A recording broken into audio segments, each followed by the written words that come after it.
এই তো দিদি, আমাকে স্মরণ করেছো দিদি। হ্যাঁ, আমি তোমাকে স্মরণ করেছি গো। কিসের জন্য?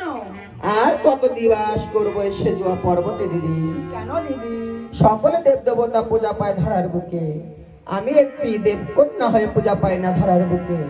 এবার আমাকে কি করতে হবে দিদি? কে করবে আমাদের পূজা তাই বল দিদি।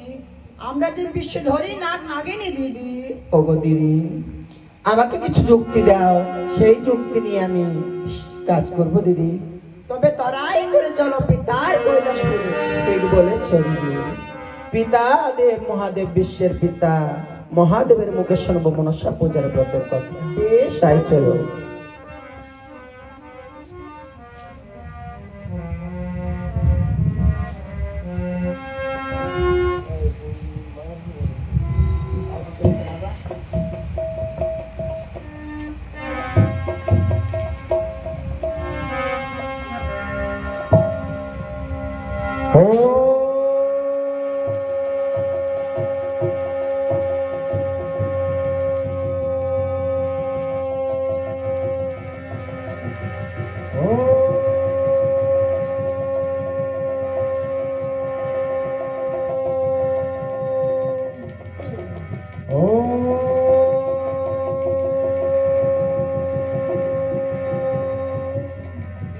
পিতা, আপনার চরণে প্রণিপাত হই পিতা।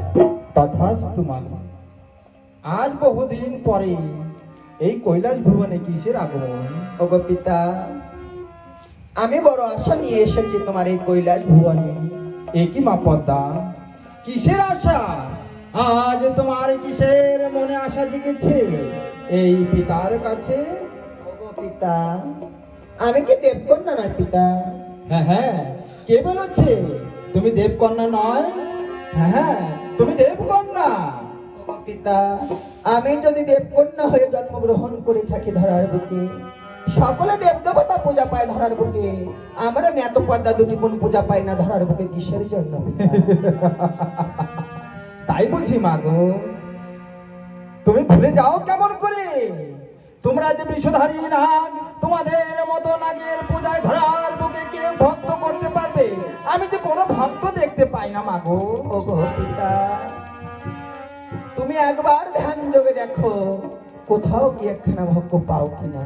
হ্যাঁ হ্যাঁ, তুমি ঠিক বলেছো পাপদা।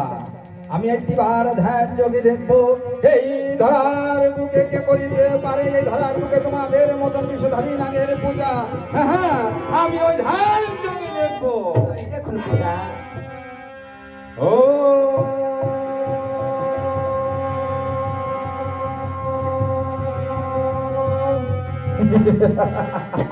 ওগো পিতা, অমন ভাবে হেসে উঠলে কেন? কৈলাস ভবন আমাদের সঙ্গে ঠাট্টা করছো বুঝি? কেন হেসে উঠলাম মা পদ্মা? আমি যে ভক্ত দেখতে পাই, সে ভক্ত কখনো তোমাদের মতন বিষধারী নাগের পূজা করবে না এই ধরার বুকে। ও পিতা, সে কোথায়, তার কি নাম একবার বলো? না না মা পদ্মা, তুমি শুনতে চেও না। সে যে আমার প্রধান ভক্ত। সে কোথায় পিতা, একবার বলো। বেশ, তাহলে শোনো। ওই চম্পক নগর ঘর নামে রাজা চন্দ্রধার, সে যদি করে মামা পূজা, তাহলে ঘর বুকে হবে মনসা পূজা পঞ্চার মা পদ্মা। পিতা, আগে ছিল পদ্ম শঙ্কমণি, জলে কামনা করে মরেছে, কুটিশ্বরের ঘরে জন্ম নিয়েছে, সে আমার শত্রু কেমন করে করবে পূজা? চম্পায় নগর। এর জন্য তো বলেছিলাম মা পদ্মা, আমি যে ভক্ত দেখতে পাই এই ধরার বুকে, সে ভক্ত কখনো এই ধরার বুকে মনসা পূজা প্রচার করবে না, করবে না। ওগো পিতা, তাহলে এই চন্দ্রধারকে আমার হস্তে তুলে দাও। কখনোই না। তুমি ভুলে যাও না মা পদ্মা, ওই চন্দ্রধার আমার একমাত্র প্রধান ভক্ত। তাই বুঝি আজ তোমার ভক্ত বড় হয়ে গেল তোমার কাছে, হ্যাঁ, আর হ্যাঁ। কন্যা হয়ে আমরা তুচ্ছ। হ্যাঁ হ্যাঁ, আজ ভক্ত আমার কাছে বড় আর কন্যা হয়ে তুচ্ছ। ওগো পিতা, এখনো বলছো এই চন্দ্রধারকে আমার হস্তে তুলে দাও। চন্দ্রধারের কখনোই না। আমি কেন বা ওই চন্দ্রধার আমার প্রধান ভক্ত, আমি নিজের ভক্তর বিনাশের পথ আমি তুলে হাতে দিতে পারি না পদ্মা। যদি চন্দ্রধারকে আমার হস্তে তুলে না দাও, তোমাকে না আসতে বন্ধ করবো। মা পদ্মা, আজ পূজার কারণে এই বৃদ্ধ পিতাকে তুমি বন্দি করবে না, আমার ভক্তের সঙ্গে তুমি কি করতে পারবে? কখনোই আমি দিতে পারবো না। তাই বুঝি? ওগো পিতা, তোমাকে বলছি তো এই ভক্ত আমাকে দিতেই হবে। বেশ, আজ যদি ভক্ত তোমাদের কাছে দিতে হয় তাহলে আমার সঙ্গে 3 সত্য অঙ্গীকার করতে হবে। কি অঙ্গীকার? ওই সালে বলে করে কৌশলে ওই 4 সদাগর দেখতে তুমি পূজা আদায় করবে, তাকে প্রাণে মারবে না। বেশ পিতা, আমার হস্তে দণ্ড ধরতে বলে দাও।